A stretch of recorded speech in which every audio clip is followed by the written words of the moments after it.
You alright? Just got this little bit of terrain I've started to make. Basically, you can sort of tell, I think, but it's going to be a house. Sort of standard fantasy, like Empire house. This is just the bare bones of it, really, at the minute. I basically wanted to make a little village. I'm going to make more houses as I go, but this is just the first one as a test.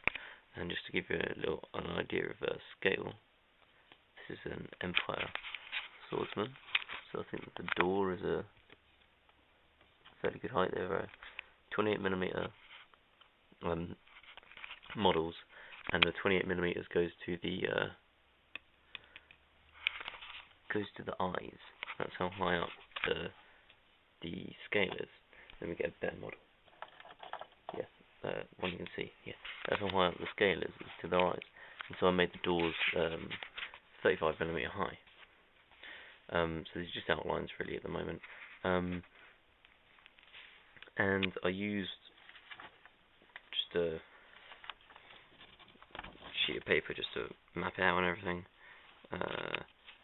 Just for the front, I'm going to have a window and a side panel. On the side of the house, I'm going to have another window. This is just working out like the height. This is a bit of maths to work out how high the roof would be. And for these things like the roofs and the wall panels, I've got little bits of card to have that represent that for now.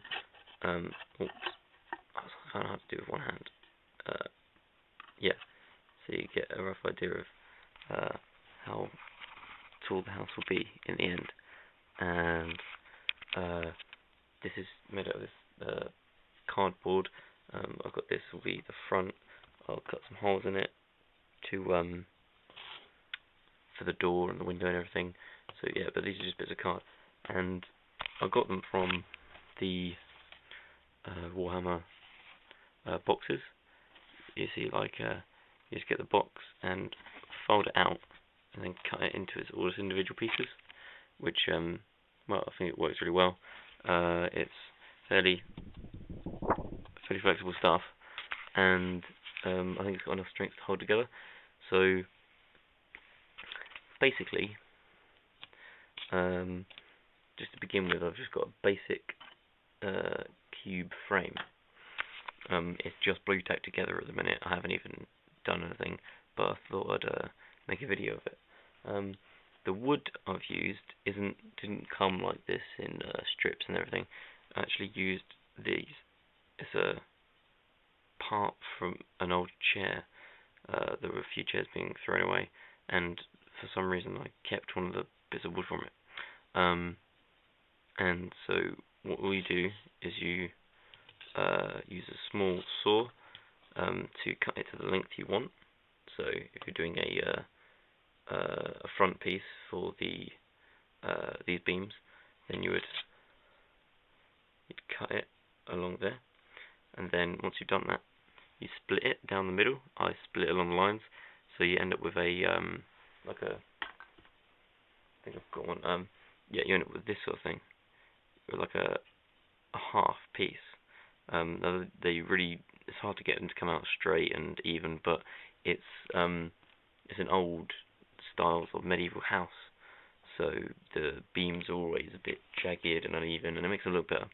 But yeah, so you cut them out like this, and then use your knife to whittle it down and straighten up different edges and make it more like a square. So when you look at it end on, it's more of a squarish shape. I mean, it doesn't have to come out perfect because it's yeah, it's meant to be a bit jagged. And I think this works quite well because it wouldn't have been perfectly round, but when they actually cut the wood originally, when they were doing this in real life, full scale, they would have had to have cut it from a tree, which would more or less be a circle. So it's not much like it, but I think it gives it sort of authenticity that it's all been carved out by itself. Yeah. Also for the roof, I was thinking of trying to do thatching. And I looked at, there's a video by the Canutean. I've been watching his videos for quite a while now.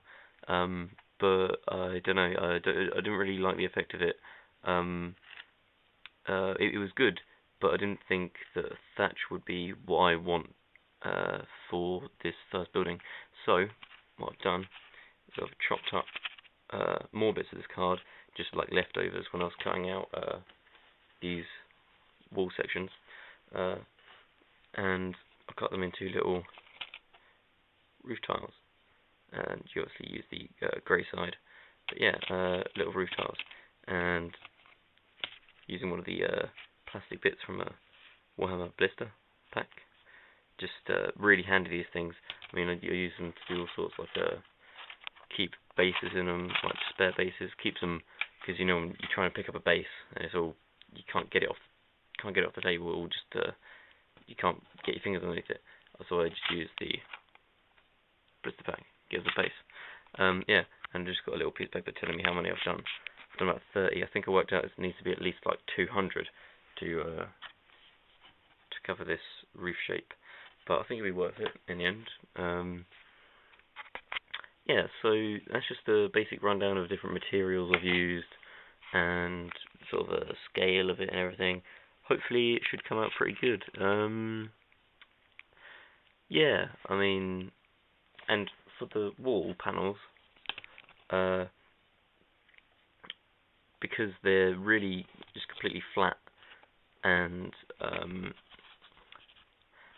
uninteresting, when I put them in there, I'm actually going to try out, I think I'll try it out first before I put it on the actual model, but I'm going to try out an effect using toilet paper, just or kitchen roll or something like that.